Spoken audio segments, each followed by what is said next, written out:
اور جس بات کے لیے کال دی گئی ہے ہم اس کی حمایت کرتے ہیں، وہ بالکل صحیح ہے، اور انشاءاللہ تعالیٰ کراچی چیمبر ان کا ساتھ ہے، اور اس ہڑتال اگر انہوں نے 28 تاریخ کو شٹر ڈاؤن ہڑتال کی تو کراچی چیمبر بھرپور ان کا ساتھ دے گی۔ تاجر دوست اسکیم پر تحفظات برقرار ہیں تاجروں کے، کراچی چیمبر آف کامرس کے اور ملک بھر کے چیمبرز کے، کہ جس طریقے سے ایف بی آر سے جو کمٹمنٹ ہوئی تھی آپ لوگوں کی، ایف بی آر نے اپنی کمٹمنٹ کا پاس نہیں رکھا اور 60,000 روپے کے نوٹسز جاری کر دیے ہیں تاجروں کو۔ تو کل وزیر مملکت نے اہم بیٹھک بلا لی ہے اور اس میں ہول سیل مارکیٹس کے صدور اور دیگر جو تاجر برادری ہیں وہ شریک ہوں گے۔ تو آپ کیا سمجھتے ہیں کہ کیا حکومت اس پر نظر ثانی کرے گی؟ کیا تاجر دوست اسکیم کے اندر آپ لوگوں کے حساب سے شرائط ایڈ آن ہوں گی یا نہیں ہوں گی؟ جی بالکل، جو باتیں آپ نے کی ہیں دو ہیں۔ پہلے میں آتا ہوں تاجر دوست اسکیم پر۔ جی تاجر دوست اسکیم جو انہوں نے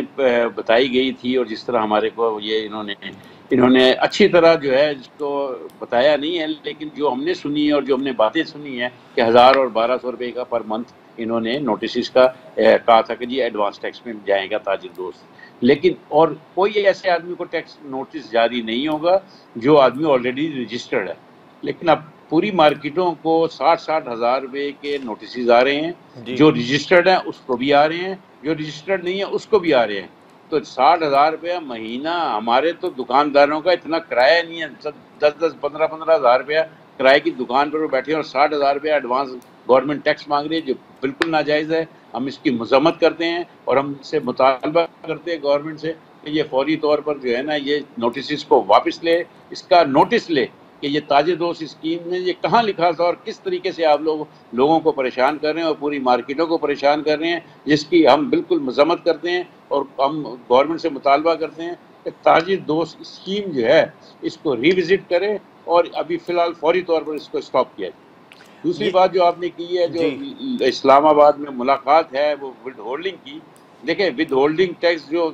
236H اور جی کے تحت انہوں نے لگایا ہے، یہ جو ہمارے پلسیز اور یہ جوڑیہ بازار کے اور چھوٹے دکانداروں پر لگایا ہے، یہ انہوں نے بالکل غلط طریقہ کار کیا ہے ود ہولڈنگ کا، اور یہ ود ہولڈنگ میں امینڈمنٹ کی ضرورت ہے، اس کے اندر ریوزٹ کی ضرورت نہیں ہے، اس کو وڈرا کرنے کی ضرورت ہے۔ اور میں نے یہ کراچی چیمبر نے اس پر احتجاج بھی کیا ہے، ہم نے اس کے لیے فائنانس منسٹر کو بھی لکھا ہے اور ہم نے ایف بی آر کے چیئرمین کو بھی جی کیونکہ ہم ود ہولڈنگ ایجنٹ بن نہیں سکتے، کیونکہ یہ جو طریقہ کار ہے 236H اور جی کے اندر، یہ جو پلسز اور یہ جوڑیہ بازار میں جو کام کرنے والے لوگ ہیں، جناز کے کام کرنے والے لوگ ہیں، یہ اس کسی طرح بھی متعمل نہیں ہے ود ہولڈنگ ٹیکس کے ایجنٹ بننے کے۔ اچھا افتخار صاحب، یہ ایڈوانس ٹیکس کی اصطلاح کیا ہے؟ اب ایک